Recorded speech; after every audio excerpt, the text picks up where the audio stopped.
what is love? How does love work? And what is the role of love in marriage? That's a very good question. I'm going to have to think about that to answer that. I think love means different things at different times in a person's relationship. In the beginning, I think love means strong infatuation, seeing somebody, hoping, having tremendous amount of hope, feeling very close towards that person, loving them, in other words, having a feeling, being drawn towards them, wanting to share your life with that person. I think that's how love begins. Maybe call that infatuation as you get older. I think as time goes by, love develops and it matures like anything else. And as love matures, it has a lot of more deeper tones to it. And then I think that love means feeling of commitment, feeling of caring for somebody, feeling of wanting to share the rest of your life with that person. What other things could love mean to a person as they get older? It means feeling totally dedicated to this person and recognizing that this person is bringing out the best of you and you want to do everything for them. But not only because of what they do for you, which is, I think, is what it starts out to be, but I think it's also to do it for them. So love can be, I love this person, I am going to want to do what's best for them.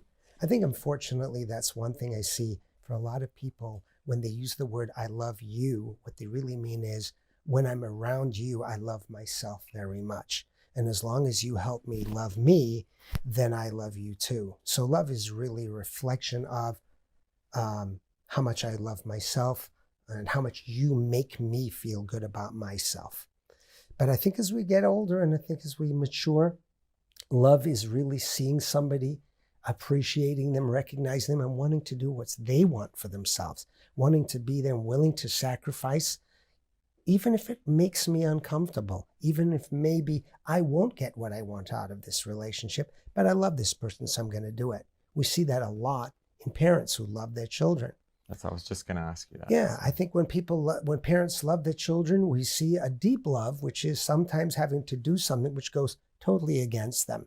I may love somebody, so I might forgive them for certain things which I know are harmful or may have been harmful to me, but I love them, so I'm willing to look past it, look past a specific incident or a specific thing which has occurred, and recognize that deep inside, this person means a lot to me. I value them, even though a specific thing they do I cannot understand or it makes no sense to me.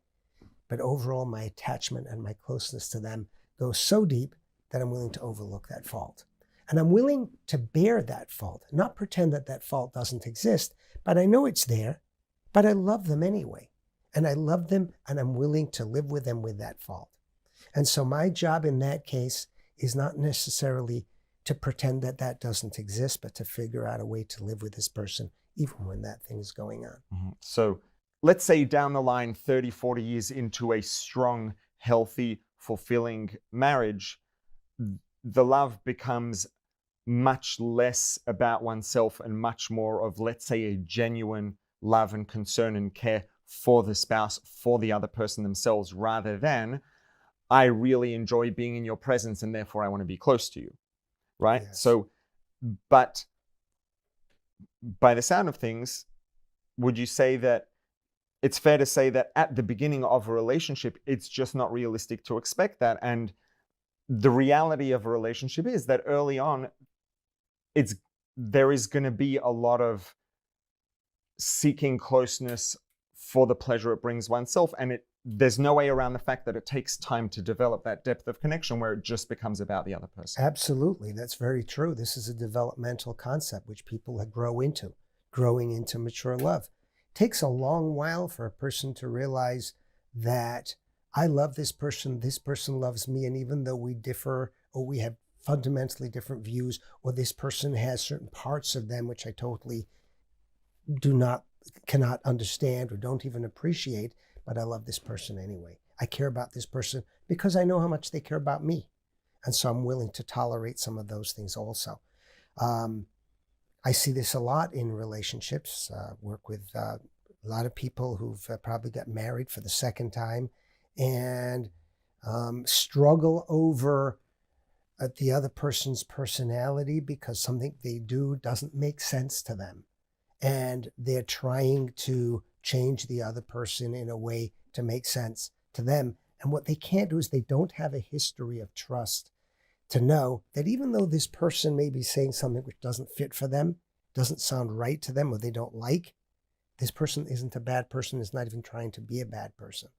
But they're so caught up in this person is saying something to me which hurts me, which I don't like, and that's all they can hold on to, instead of realizing this person is with you, this person is caring about you. In every other way, this person loves you.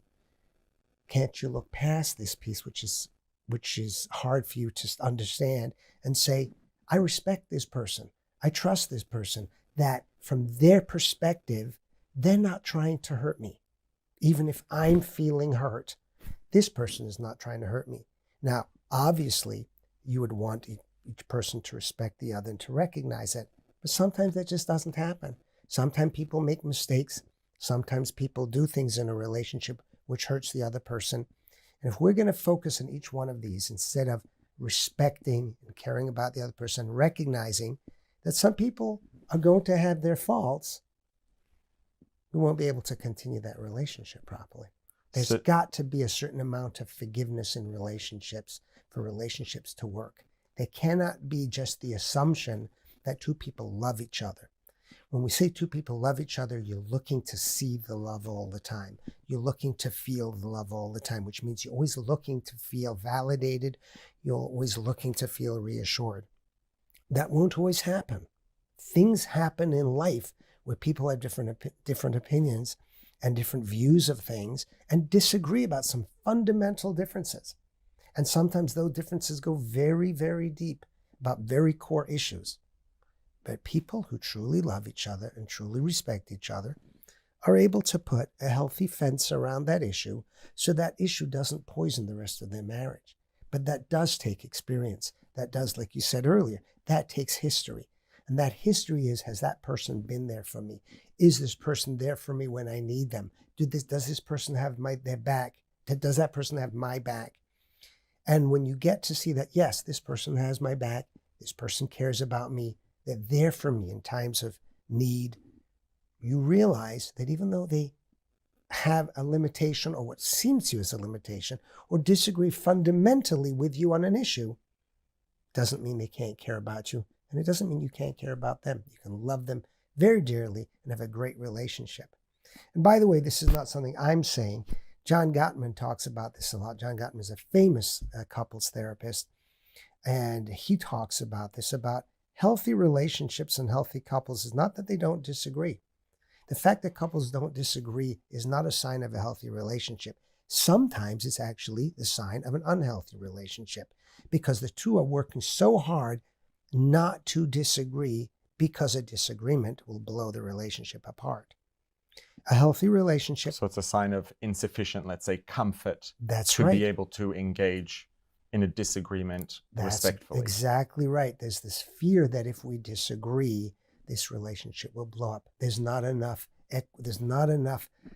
strength in this relationship to handle a disagreement, to handle a bad or even a nasty fight. And I'm not suggesting there should be a nasty fight in marriage, but sometimes, unfortunately, there are. But couples have the ability to forgive, and that's the concept of respect, respecting the other person. There may not always be the feeling of love right there, but there's the feeling of respect. This person is entitled to have a different opinion than I am. This person is entitled to have different outlook than I am, and we can still respect this person. Would it be true to say then that respect and love really can feed into and nourish each other, and that as one feels more of a connection and love to the person they're sharing the life with, the person they're in this relationship with, that will lead them to respect that person and their independence more? And at the same time, the more we respect our partner, our spouse, and their independence and who they are, that will also feed to the sense of connection we have. When the two people feel respected, that will feed into the love will feed back into the respect, and they both sort of feed each other. Absolutely. In a healthy marriage, that's the way it works. Different marriages work slightly differently, but the fundamentals are often the same. A healthy marriage has to have both healthy separation and has to have healthy connection. And to nurture the connection, there has to also be separation. Each spouse needs to feel that they can develop in the way they need to develop so that they can come together in a healthy way. If the commitment of the marriage only is for the marriage itself, but doesn't allow for the two individuals to grow as unique individuals, the marriage will often implode because of that, because it doesn't allow for two people to get together who are nourishing the relationship with two different identities. What ends up happening is two people are just melding into one person. That's not a relationship. That's a symbiotic, two people becoming one. So the greater the extent to which they are two healthy people, the greater the extent to which they can have that connection. They can have a healthy connection, that's right. And often people will start off a relationship believing, and that's, again, this developmental, will start off a relationship trying to become one, and that's because what they're first trying to do is to unite, is to connect. And so it feels like they're becoming one. But there comes a point in the marriage where two people recognize that they've got to figure out who they are, and the marriage has got to make enough space for each one of them to find their way within the context of the marriage. And that's the second phase, or the third phase of a healthy marriage. But that is the importance, and that's when both love and respect come to play in a very strong way.